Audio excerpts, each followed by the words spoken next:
और चलिए अब बात करेंगे ठंड है प्रचंड की।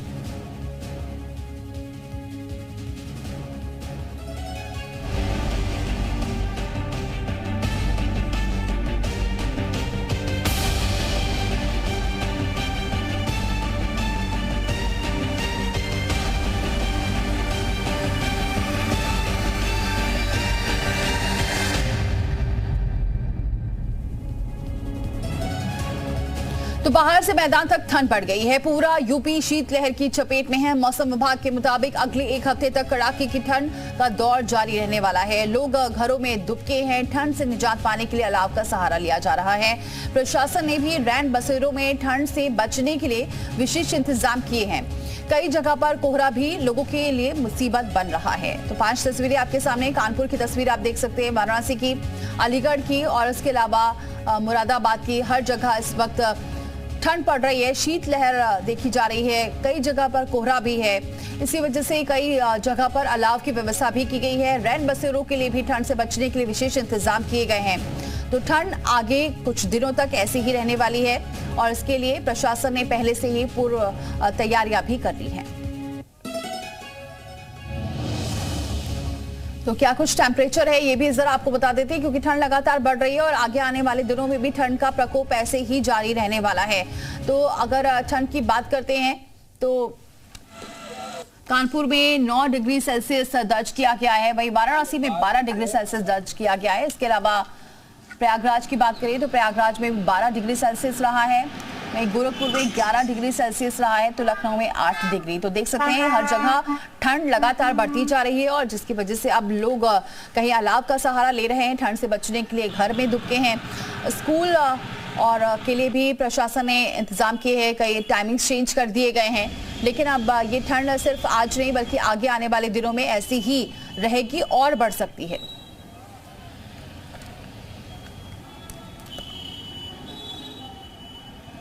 और चलिए हमारे सहयोगी जुड़ चुके हैं अलग अलग जगह से। गोंडा से हमारे साथ अतुल कुमार यादव जुड़ चुके हैं, कुलदीप बागपत से जुड़ चुके हैं, अंकित मित्तल मुजफ्फरनगर से और मयूर शुक्ला लखनऊ से। मयूर का रुख करते हैं। मयूर, क्या कैसी ठंड देखी जा रही है लखनऊ में? बिल्कुल, देखिए 8 से 9 डिग्री फिलहाल टेम्परेचर है राजधानी लखनऊ का। कोहरा बहुत ज़्यादा सुबह से नहीं है, लेकिन ठिठुरन बहुत ज़्यादा है। हल्की हवा चल रही है जिस वजह से ठंड बहुत ज़्यादा बढ़ गई है। हालांकि मौसम विभाग ने यह अनुमान लगाया था कि 31 तारीख यानी कि एंड ऑफ द ईयर से 1-2 यानी कि आज तक बारिश भी हो सकती है लखनऊ के आसपास के इलाकों में या फिर पश्चिमी यूपी में। वो फिलहाल अभी तक देखने को नहीं मिली है और आगे भी अब ऐसा अनुमान नज़र नहीं आ रहा है कि शायद अब बारिश हो। यानी कि जो बारिश का डर था वो तो फिलहाल अब जा चुका है, लेकिन जो ठंड है वो कम होने का नाम नहीं ले रही है। आज के दिन भी लखनऊ के आसपास के जिलों में बादलों की आवाजाही रहेगी और कल से उम्मीद जताई जा रही है कि सूरज निकलेगा और जो ठंड है दोपहर में कहीं ना कहीं कम होगी, लेकिन सुबह और रात के समय ठंड इस समय लोगों को बहुत ज़्यादा परेशान कर रही है। लखनऊ में मिनिमम टेम्परेचर 7 से 8 डिग्री पहुंच जाता है रात को, जो कि बहुत ज़्यादा प्राण घातक भी हो सकता है उन लोगों के लिए जो लोग रैन बसेरे में रह रहे हैं, अगर व्यवस्था वहां पे ठीक नहीं है। हालांकि प्रशासन की तरफ से जगह जगह पर अलाव की व्यवस्था की गई है लोगों। ठीक है, बने मयूर। अंकित, वहां पर कैसी ठंड और क्या इंतजाम किए गए हैं प्रशासन की तरफ से? जी बिल्कुल, अगर ठंड के सितम की बात की जाए तो यहाँ लगातार पिछले 4 दिनों से लगातार कोहरा बढ़ रहा है और सर्दी बढ़ रही है, जिस कारण जगह जगह अलाव जिला प्रशासन के द्वारा लगाए गए हैं और जो रैन बसेरे हैं उसका लगातार निरीक्षण चल रहा है। साफ तौर पर लगर जो लोग हैं वो अलाव पे ताप कर, मैं साफ तौर पे अपने कैमरामैन को कहूंगा कि दिखाएंगे किस तरह लोग अपने आप को ताप कर सर्दी से बचने का प्रयास कर रहे हैं। और इस सर्दी का असर कहीं ना कहीं जो यहाँ की फसलें हैं, जैसे सब्जी की फसल है, गेहूं की फसल पे भी साफ तौर पे देखने को मिल रहा है, क्योंकि जिस तरह पाला पड़ रहा है, बौछार पड़ रही है बारिश की तरह, ये जो गोभी की सब्जी है उस पर खासा असर डालने वाली है और जो गेहूं की फसल है अगर उसमें पानी ना भरा जाए तो उसे भी खराब कर देगी। जी, यानी किसानों को मुसीबत हो सकती है इस ठंड से। अतुल, वहां का क्या हाल? देखिए, गोंडा में लगातार कई दिनों से जो ठंड है वो बढ़ चुकी है। गोंडा का जो आज तापमान है वो 10 डिग्री है।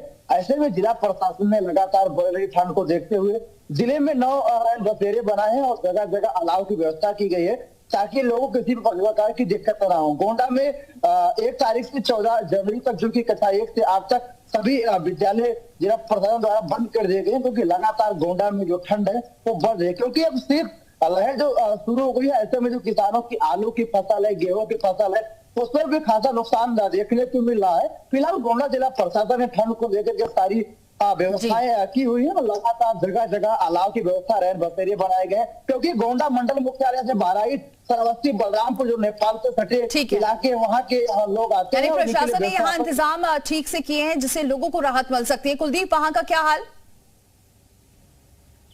बिल्कुल, देखिए मैं बागपत में यहाँ पर खेतों में खड़ा हुआ हूँ। यहाँ पर आप देख सकते हैं क्योंकि शीतलहर का काफी असर देखने को मिल रहा है, क्योंकि किसान जो है घरों से नहीं निकल पा रहे हैं। वो इंतजार करते हैं कि कहीं धूप निकल जाए और वो खेतों पर जाकर के काम करें, क्योंकि गन्ना छीलने का भी काम होता है। गन्ना गिरने के लिए वो घर से निकलते हैं। ठंड का प्रकोप देखते हुए किसान भी लेट ही घर से निकल रहे हैं। और जो फसलों की बात करें तो फसलों में गेहूं को इस ठंड का फायदा दिख रहा है। और जो फसलें, जो सब्जी की फसलें हैं, सब्जी की कई फसलें ऐसी हैं जो इस ठंड का जो पाला पड़ रहा है, पाले से कई फसलें खराब हो जा रही हैं, उससे किसानों को दिक्कत हो रही है। वही जिस तरीके से, क्योंकि अचानक से कोहरा पड़ता है और कोहरे की वजह से जो वाहन है, वाहनों को भी निकलने में काफी दिक्कत होती है। और जो पाला है, पाले की वजह से किसानों को, यानी किसानों को थोड़ी दिक्कत महसूस हो रही है जिस तरीके से ठंड बढ़ रही है। बहुत बहुत शुक्रिया आप सभी का हमारे साथ जुड़ने के लिए, तमाम जानकारी पहुंचाने के लिए।